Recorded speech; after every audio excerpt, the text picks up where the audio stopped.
Doctoral student Robert Pylkkänen at Aalto University is researching how ordinary yeast can be used to produce cellulose without trees or other plant-based biomass.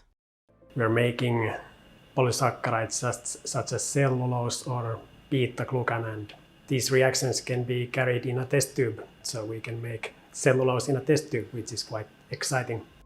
In his research, Pylkkänen has used an enzyme that can build cellulose, i.e. polysaccharides, from sugars. In nature, this enzyme unexpectedly does the opposite job. That is, it breaks down wood. This exceptional enzyme was found in a bacterium discovered in volcanic land on the island of Izu in Japan. The research was originally launched as a Finnish-Japanese cooperation project. Enzyme was isolated from extremophilic bacteria, and what it did differently compared to other bacteria is that instead of using water to break down cellulose, it turned out to be a phosphorylytic enzyme. So it utilized phosphorylysis to break down cellulose. And then also this enzyme can be used for the reverse reaction. So if we incubate it in the presence of glucose 1-phosphate, we can make cellulose. Pylkkänen does not produce the enzyme with an exotic bacterium, but has transferred the genes that control the production of this enzyme from the bacterium into baker's yeast. The material produced by the enzyme amazes researchers. The sugar chains and hexagonal three-dimensional structures it forms are completely unique and not known to be found in nature.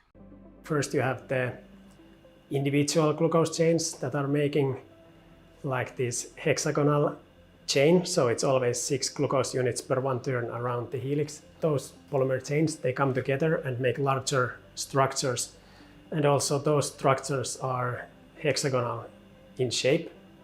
But then we see that even those structures come together to make even bigger hexagonal structures, so they are making like multiple layers, and you have huge 10 micrometer in diameter hexagonal structures in the end, but it all starts in the nanoscale. It is not yet known what all these new materials could be used for, but they could be suitable, for example, for medical use or as an additive to paints to replace fossil-based raw materials. Japanese researchers recently also used these enzymes in an experiment at the International Space Station.